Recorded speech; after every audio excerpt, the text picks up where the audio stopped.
1 in 10 women are affected with PCOS. Yes. Quite a high. And even in India, if you will consider it as 1 in 5 females, they are affected with PCOS. PCOS, do you know the early signs, symptoms, causes, and simple ways to manage it? Welcome to Podcast with Shilpa. Let's get started.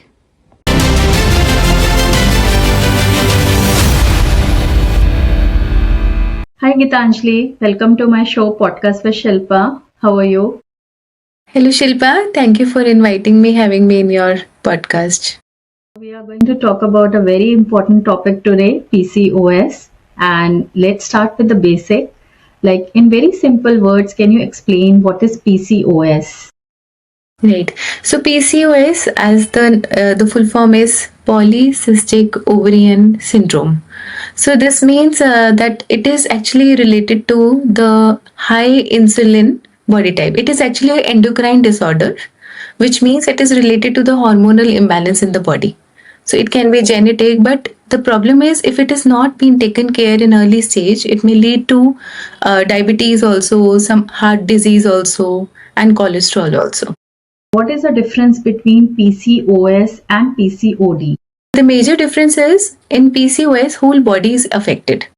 But in PCOD, only ovaries are affected, and plus it leads to very high, like as I told you, PCOS is linked with the heart disease, and it is linked with the this endocrine disorder. That means the complete body system. But PCOS is only the lifestyle disease.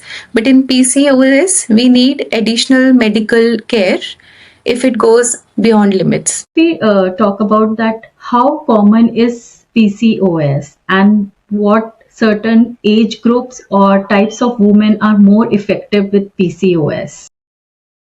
Okay, so this PCOS we can see in 1 out of 10 females all over the globe, especially in the urban areas where the lifestyle is is not very good. Like they have such a fast life, they don't feel like cooking at home, they are busy, they have so much of stress. They're the late females, especially the reproductive age, they're affected by PCOS mainly.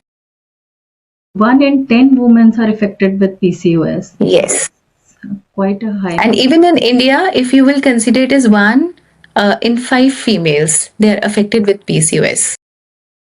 And if we talk about the diet and the lifestyle of the people, then like what foods can we have if someone is suffering from PCOS?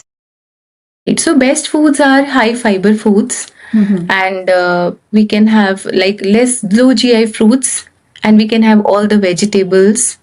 Good fats should be added, like omega fats, which are there in olive oil, avocados, and good carbs, especially the complex carbs we say, that has to be included. Like eggs, will it be a good to take? We can. Yes, eggs are very good. Eggs are like they have good fats also, the yellow part, and also we can have eggs. We can have whole grains. We can add different kinds of grains in our foods. That is included in the fiber. Low GI fruits, if you will say, they will not trigger the insulin resistance. If we talk about what foods we should in particular try to avoid if someone is suffering from PCOS, then what would it be? Right. So the biggest enemy of PCOS is the high glycemic index. So all those things, because in PCOS there is a condition which is called insulin resistance that is connected with PCOS. That means it has been observed that 30 to 50% of females who have PCOS, they definitely have the insulin resistance. That means you can say they have insulin sensitivity. So we have to avoid those sets of foods which triggers the insulin. That means they have high glycemic index foods. So such foods are like sugary drinks, packeted foods, and we should avoid this fried foods. All these kinds of things we should avoid. What would be the simple day-to-day plan for the people who are suffering with PCOS? Right.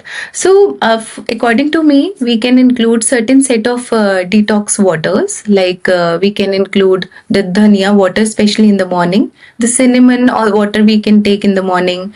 Turmeric water we can take empty stomach in the morning.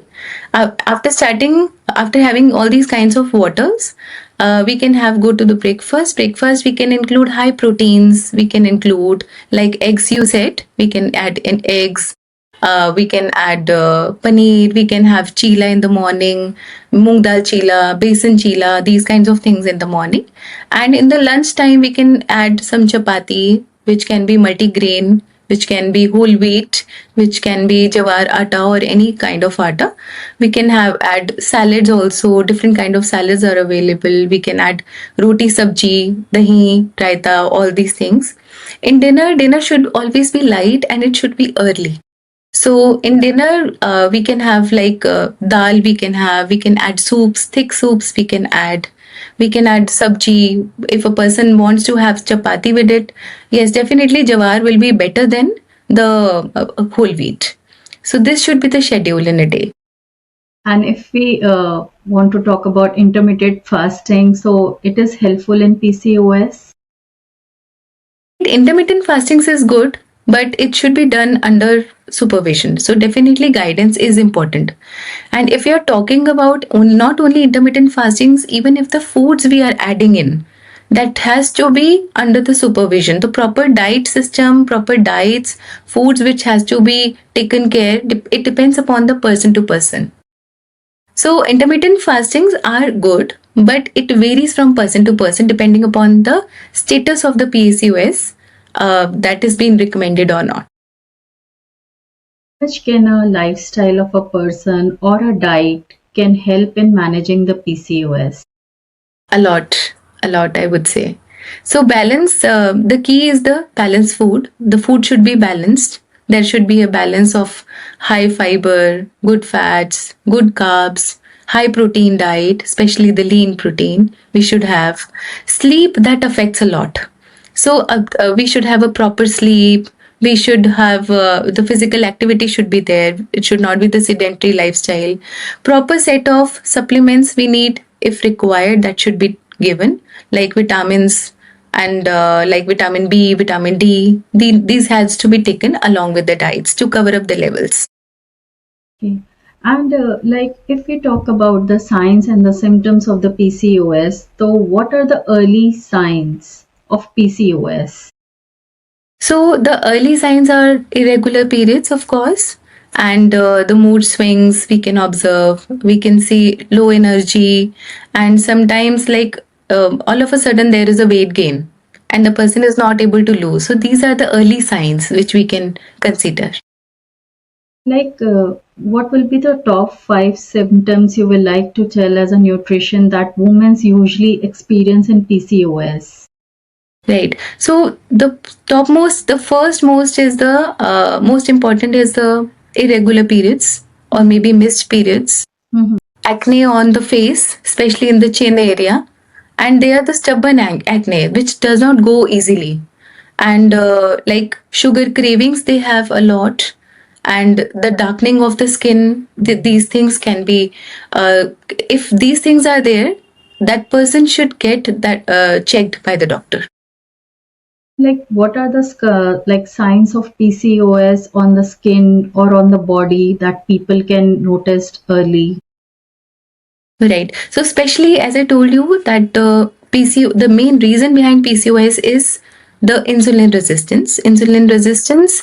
So the symptoms of insulin resistance we can observe, like we might have seen people with the diabetes or with high sugar, they have the symptom of darkening of skin. So such people have majorly darkening of skin and oily skin, and as I told you, the stubborn acne which do not go away early, hair thinning, and even the scalp from the especially from the scalp area, excessive hair on the unwanted areas, and or definitely water retention all over the body.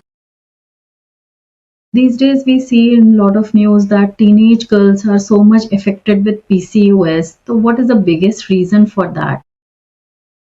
The major reason is the lifestyle. There are many reasons behind PCOS. It may be genetic, it may be the obesity, it may be the eating habits, the lifestyle, right? So, in today's world, especially the teenage, they're going through a lot of stress already. I know, maybe because of the what the pattern, because of the eating habits that affects their stress, or you can say because of the education system, because of so many things, stress adds on to the this PCOS. And second most important is the eating pattern. They eat more of a sugary drinks. They are not interested in having home cooked foods. That starts to affect. And yes, this is actually this PCOS initially in teenage girls. Sometimes it gets confused with the puberty. So the symptoms of puberty is very much similar to the symptoms of PCOS. So if someone is observing any of the symptoms, so that person has to get it checked by the doctor. But it has earlier we know, better it will be. Diet system, that is a key. So according to me, what I tell to my clients when I tell them about the body system, especially the science, I tell them that we all have organs, and whatever we are eating, it's a fuel to the organ. So the better food we are eating, the more fuel we are giving to the organs. And if we are not eating proper foods, in long run it will affect our organs only. So food has direct relation with the PCOS, or maybe the hormonal imbalance, we'll say, because that has been triggered by the insulin resistance. The triggering of the every time we are eating, there is a sugar spike in the body, which causes insulin resistance, and that causes PCOS. What is the main cause of PCOS? Main cause of PCOS is all the major reason is it may be genetic, first of all, and it may be, if not genetic, it may be because of the lifestyle, and it may be because of the eating habits, as I already told you. So these are the basic main reasons which affects our complete hormonal imbalance system, the endocrine disorder. So Stress also contribute to PCOS? yes, a lot, a lot. So what happens is, whenever we are under stress, our body produces androgens, and same thing happens when body is having excess of sugar. We can say that insulin resistance. Whenever insulin gets triggered, then body again produces androgens. Androgens are the male hormones that is getting produced.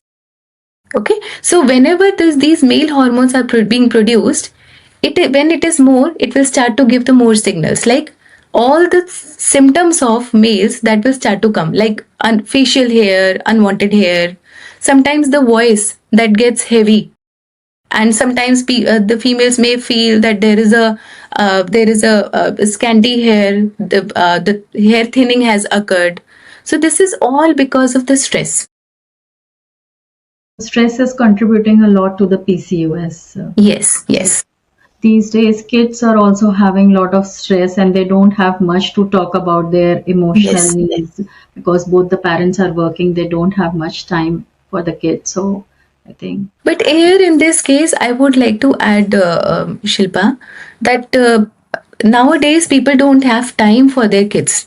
Mm-hmm. So if a parent who is conscious what to tell to their kids, if that consciousness is there in the parent, it is 100% possible to recover from PCOS. But the parents, what they do, they start to give mobile phones to them. That unnecessarily triggers their brain. And it has been observed those kids, those who use more mobile phones, they have higher level of stress as compared to those who use less. Because of lifestyle, because of the eating. Again, eating that is important, but the awareness is equally important with the parents, and definitely if they have the awareness, then only they will be able to give that mindset to the kid that if these things happen, please share with us, because sometimes it happens kid is not sharing the things with their parents also. So at a very later stage they get to know that they have PCOS or something like that, and that on definitely as later it is, as the higher the symptoms will be. And most matlab, it may lead to, if not taken care well, it may lead to certain kind of cancers as well, heart disease, cholesterol, and diabetes. All these are the very major issues.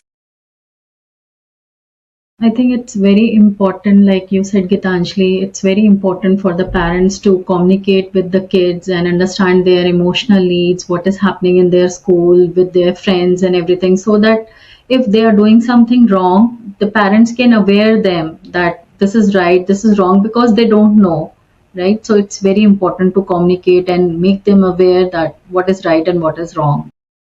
Yes, that is the most important thing nowadays. Apart from the diet and the lifestyle, if we talk about the supportive treatments, then what would it be?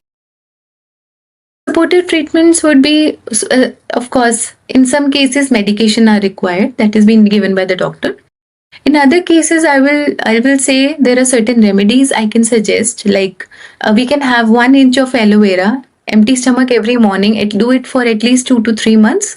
If 2 to 3 months not possible, do it for at least minimum 20 days. And the second, ginger tea is very helpful, and even cinnamon tea is very helpful, chamomile tea, because these things, this chamomile also supports the stress, relieves stress, and definitely indirectly it will help the this PCOS also, symptoms also. Apart from this, if we are talking about the remedies, the treatments, the certain set of supplements, the nutrition I would suggest, that is mandatory and that will help. So why am I suggesting supplements over those kinds of foods? Because foods I've already suggested.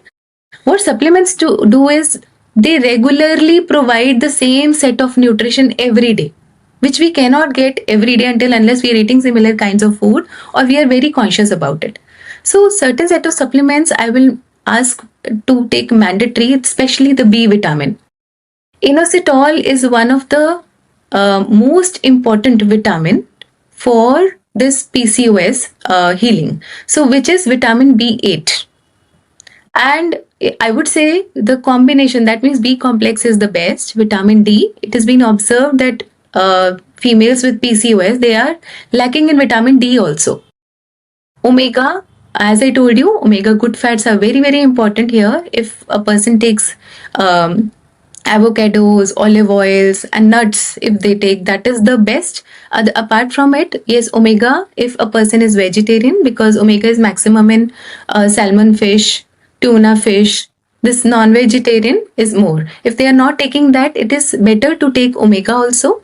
Coenzyme Q10, because it is one of the best antioxidants. So these zinc and selenium definitely. So these some set of supplements I would suggest. You must be hearing a lot about PCOS from your patients and everywhere, the people who are approaching you to treat.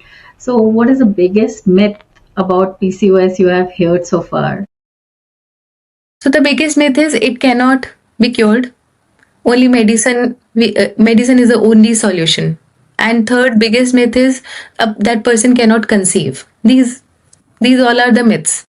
Treatment is possible. It can be cured with the right diet, and medication is not only the solution. It comes into play when the problem increases, and it is not under the control, or we cannot control with the help of diets and all. Third, yes, a person can conceive, and because healing is possible. If someone is diagnosed with PCOS recently, so what will be the two steps you will ask that person as a nutrition to start immediately? Right. So, nutrition in terms of supplements, if I am suggesting, I definitely suggest dietary changes also. Along with that, I will suggest this, as I told you, if supplements we are talking about, I will suggest omega, number one. Then are this inositol, which is available in the market as B8, and also it is there in the B complex. Vitamin D and coenzyme and zinc. These certain set of nutrition I will make as mandatory. Along with the dietary change, I'll definitely stop all this refined flours, the sweet and packeted foods, this fried foods. These all things I'll stop for them, and along these both will do the wonders in the body. Women, they feel that they cannot get pregnant if they have PCOS. So, is it right? Yes, in certain case. So what happens is, as I told you, that PCOS is linked with the insulin resistance. So insulin resistance is a condition when body is insensitive to the insulin. So what body does to balance up the sugar level into the blood, it keeps on creating the insulin. It feels because it is not accepting it. Okay. So when it keeps on increasing the sugar, whenever the body has, our blood has higher level of sugars, it creates androgens are the male hormones. Whenever male hormones are created, there is a possibility that during the menstrual cycle there is a stage that comes the ovulation period, that ovulation where the eggs are being formed. So, because of the male hormones increase in the body, there are chances that because of the cycle is imbalanced now, because of the male hormones increase in the body, sometimes it is there that they are not able to, because during conception it is very important to conceive during the ovulation period. So people are not able to find out that ovulation period. That may be a possibility, or there may be another possibility that egg is not growing to that level. So that's why that person is not able to conceive. But if those, because of the dietary changes and the supplementation, especially the inositol, if being taken care, it will support that it reduce the male hormones, and definitely the female, the estrogen levels will be balanced by that, and definitely that ovulation can be created, then that can happen. So that person will be able to conceive it. Chances are there. Geetanjali, can you tell me a natural remedy for the PCOS that can be helpful for ladies? Yes, definitely. As I told you that if you eat 1 inch of aloe vera every day, that will help a lot. But there is a another thing that is called the seed cycling. Okay, what is seed cycling is that during the menstrual cycle, in a 28 days cycle, we have two parts. Okay, first 14 days and the remaining 14 days. So first 14 days when eggs are being created, and second 14 days are when eggs are being released. So the first phase is called the follicular phase. In this follicular phase we want higher level of estrogen. So in that case there are two set of seeds, that are flax seeds and the pumpkin seeds. We should take it every day for the first 14 days.